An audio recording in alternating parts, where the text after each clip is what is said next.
You are listening to the Battle Ready podcast. Happy Friday. My name is Brian Hartley. I'm one of the producers on our show. And if you missed Tuesday's episode, we're doing something a little different right now. We are doing some more bite-sized episodes. So that's why this one is so short. We're trying to get through a bunch of different topics, different conversations, and just hit a bunch of wide-ranging conversations for you guys to listen to. Today, Erwin and Aaron are going to be talking about fatigue, about the tiredness, about the lethargy that we're feeling during these times, during all the isolations, the lockdowns, the quarantines, and how you can break out of that, how you can break that cycle. It's a really great conversation. It's short, it's sweet, and I think you're going to love it. Hope you guys enjoy your Friday and have a great weekend. Let's jump into it. You are listening to the Battle Ready podcast. My name is Aaron McManus, and I'm here with my dad. And I'm Erwin McManus, so we're going to do a little appetizer. This is not going to be a full meal. This is not a full meal. This is snacks. This All is right. hors d'oeuvres. Market snacks. Market snacks. This is Taco Tuesday. They're roasted. They're done. They're part of that Robin Hood cult. You missed that. I said this is Taco Tuesday. Taco Tuesday. This This is baby Battle Ready's. This is the mini version. Mini Twix. So what are we going to talk about? What are we gonna talk about? I don't know.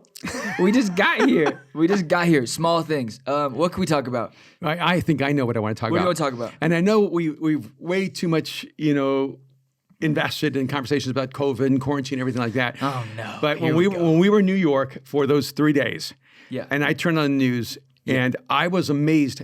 There was probably more conversation about apathy, lethargy, exhaustion, fatigue than there was COVID.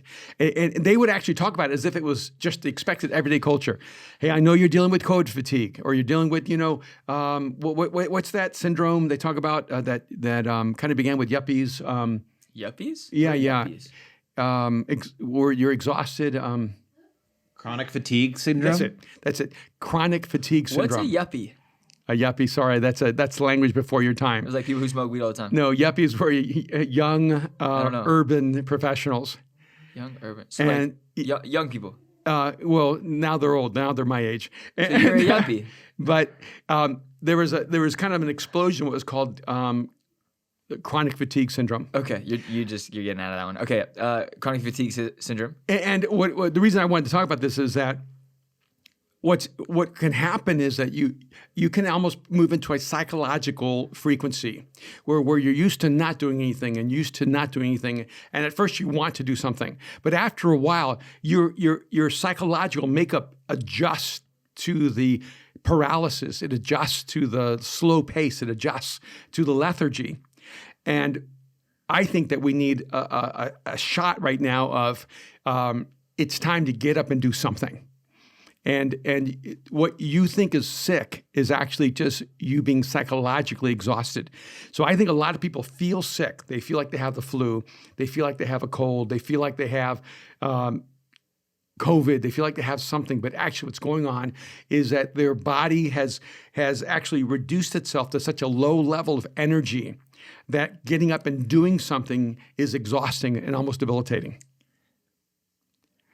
I agree with you. I do think it's serious. I think it's not something to be slighted. No. Because I think it's something that we have to deal with as a culture, and I know I struggle with it. Yeah. I know that we work really hard, but then there are days where I'm like, man, I'm tired, but should I be tired? Mm-hmm. You know what I mean? Like, or is the pace has changed, or am I just tired because we really work hard, or is it because the world is so much slower than it used to be? What am I doing? So how do you help the person who feels sick? Like, how do you know when to take a break and to rest versus like, hey, I'm being apathetic and now I really need to get up and just move? Yeah, and I want to say that I felt this. Like I will feel waves of exhaustion just Right. hit me. Yeah. And where I suddenly feel like, wow, there's something wrong with me, or I'm not feeling good, or I'm sick. And I'm kind of curious, anybody in the booth relate to that? Absolutely. Yeah, and I think it's happened to so many of us. And when I feel it, I'm convinced I just got hit with something. Well, I woke up this morning and we were in New York. So usually when I come back from New York, I'm up at 4 or 5 in the morning. I woke up at, so late. I'm not going to tell you, it was embarrassing.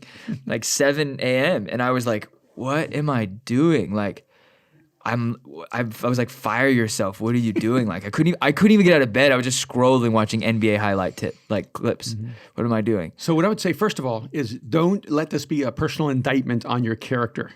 They're making fun of me because I said I woke up late at 7 a.m. 7 a.m. Are you? It is late for me. Keep going. Sorry. Yes.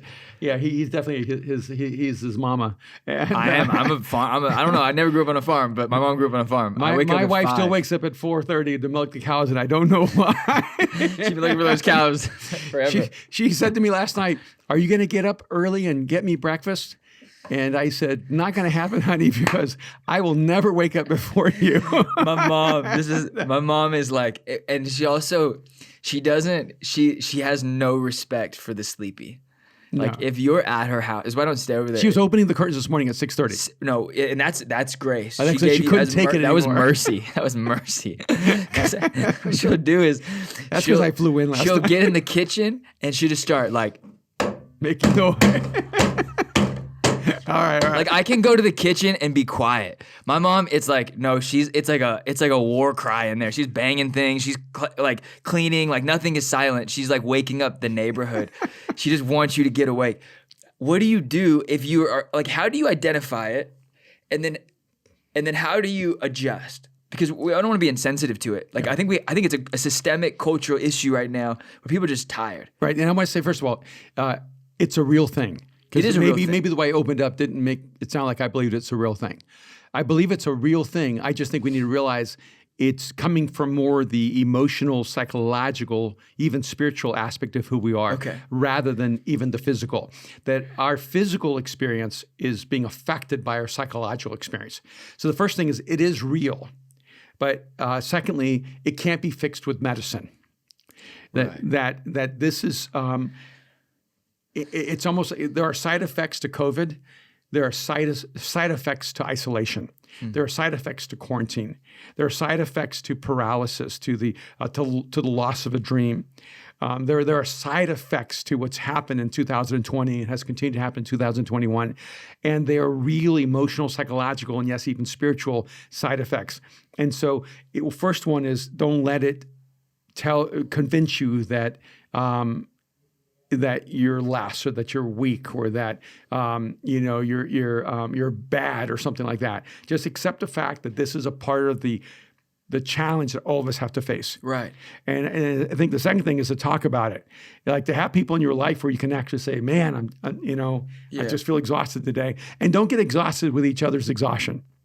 Okay. And because I know, like, one of the things your mom's like, they're always tired, or everyone always thinks they're weak, or sick, and yet she's experienced it too, but she is raised where she's not allowed to feel tired, or she's not allowed to feel exhausted, because that would mean that she's not tough. But that's not healthy either. That's not healthy. It's so unhealthy, because eventually, if you don't bend, you break.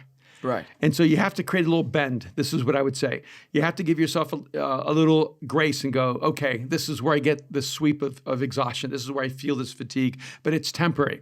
One of the things that helps me is to remind myself, I'm feeling this, but it's temporary. Yeah. And so there's a few things I can do. One thing, if it's sunny outside, go outside. Go outside and just take a little 5-minute walk. Don't be cheap. Don't do 5 minutes. Give yourself 15 to 30 minutes. Go on a walk. Go on a real walk. 5 minutes. You walked outside and walked to the corner and walked back. Go take an actual walk. I'm thinking there are people here in Boston listening to us, and wrap yourself up. Put the scarf on. The Under Armour. If you're in Montreal, more than 5 minutes could be there. Although we were in New York, we walked like 10 minutes, and I was like, I'm freezing. We got to get him. No, the first day you had me walk like 30 minutes. Well, you said I want to walk, and I was like, it's 20 minutes. Are you good? And you're like, yeah, I'm good. I am, but I didn't know you'd be running because you're so cold. I was like, we got to walk fast. I don't have enough body fat to stay alive in this cold. Well, I have plenty, and so I can survive the cold. Okay, so walk. Get in the sun. Do something you enjoy.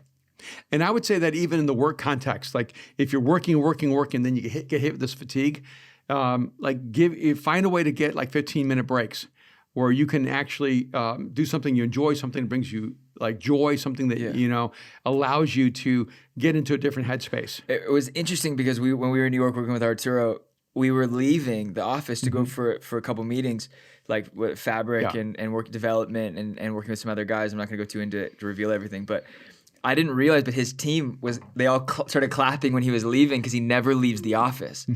So all of his like little Latin crew was just clapping, and he was like, "Do you notice they're clapping?" And I was like, "No, I didn't realize." He was like, "They're laughing, they're making fun of me because I never leave the factory because I love being there. It's my house, it's my home, it's my thing."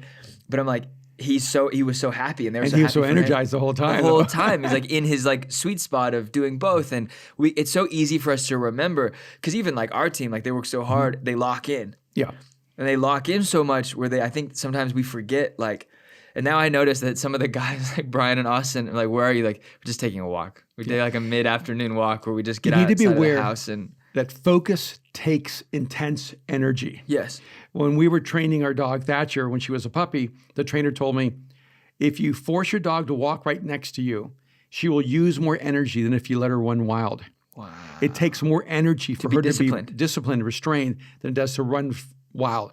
And Kim would never believe that. Kim would always just let Thatcher run wild. And I'm telling her, and that doesn't expend the energy she needs to let out before she comes back in the house. Do you feel like if we set more disciplines in our day, then we will use more energy? You will be more exhausted. Wow. Yeah, so if your job requires high intensity discipline and focus, you need a break every 2 to 3 hours where you just decompress, you defocus for a few moments. Right. Because 8 hours of unfocused work doesn't take energy.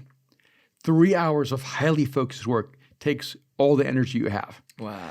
And so one of the things I really try to encourage people to do is work in 3 hour spurts and then take a break. Work in 3 hour spurts and take another break. Because the best you get from a person is usually up to a max of 4 hours. Yeah. And once they've gone past 4 hours, they're just pretending to work. They're not actually working. No, after lunch? Oh, we have an internal, we're like, after lunch, it's GG's, and we know nothing happens. Okay, we have 27 seconds. Okay. I love my team. They really work really hard. If you get tired, I'm sorry. But last week, though, I was like on Saturday, I slept all day. And you were like, "Hey, come over, hang out, we cooked." And I was like, "Yo, I'm literally not leaving my bed or my couch." Like, I just didn't get up. And I was it hit me at the end of the week. I was just like done. I was done. So is it okay to take that day? Yes. If you don't get good rest, you're always going to be tired. And so you have to make sure you rest so you're not always fatigued. Okay. And I came back from New York with so much energy because I was doing something I loved and I was creating. 6, 5, and when you create 4, in an area you love, you find the 3, ability to create every area. 2, 1. Thank you for listening, Battle Ready Podcast. You're so good at finishing on the mark. If you are listening and you're like, "Why is this so short?" We just wanted to create something that's just smaller, bite-sized, and we're gonna do a couple of these throughout the year. Like and I said, maybe it's just Taco Tuesday. Enjoy it. Thank you for listening. You can rate and review this podcast. You can listen to this on YouTube, iTunes, and Spotify. We hope you have a great day, and we thank you for every person who supports this podcast on Anchor. We love you so much. 2, 1.